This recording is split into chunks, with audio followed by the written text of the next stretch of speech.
It all starts with my grandfather and my mother. Actually, my grandfather was a banjo player in East Tennessee.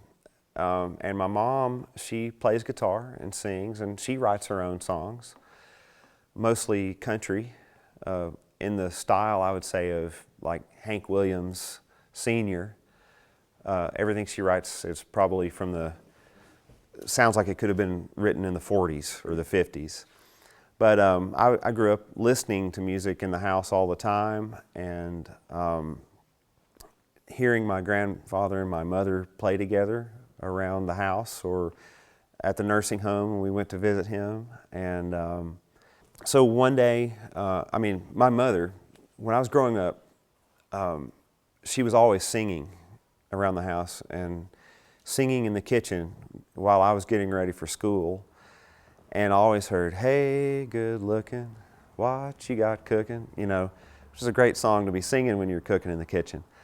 And, you know, I didn't think much of it at the time, being a youngster, but it made an impact on me later on.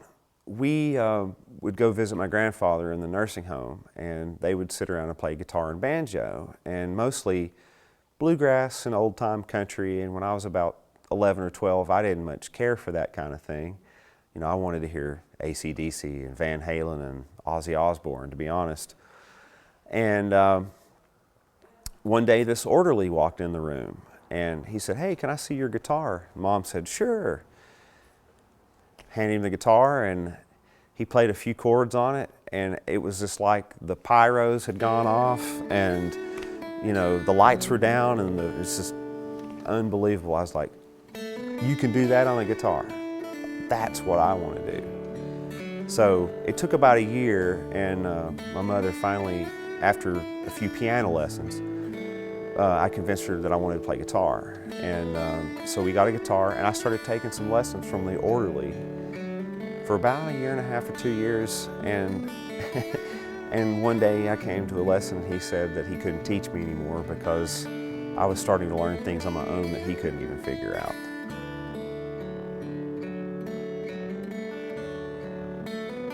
So I first was in basically hard rock bands in junior high and high school, all the way to my mid-20s, really.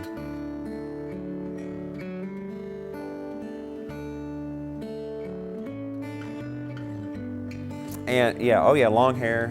I still have the tattoos. The band I was in that just came out on Sony Red from 20 years ago, a former girlfriend's lips, and a Telecaster burning in flames. It's I'm marked forever from that time period. I'll never forget it. You know, it may not mean as much now, but sometimes it means even more. I don't know, but it just adds a little mystery.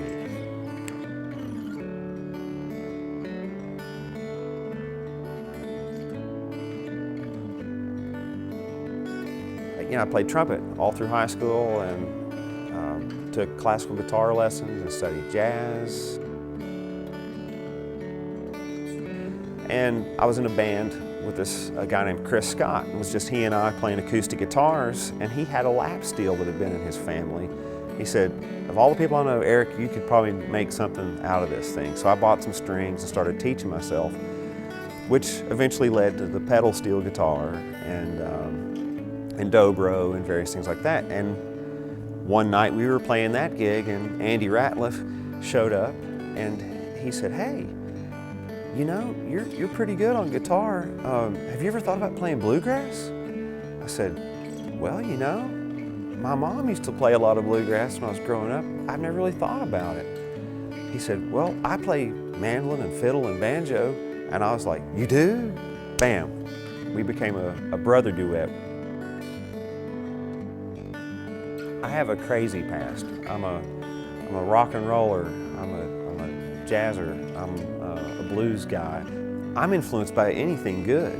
I just love music. I love blues, country, jazz, western swing, bluegrass. Did I say bluegrass? Country. I mean, God, it just goes on and on. I like everything, and I like variety. I just love to play music, and if it's good, I get influenced by it.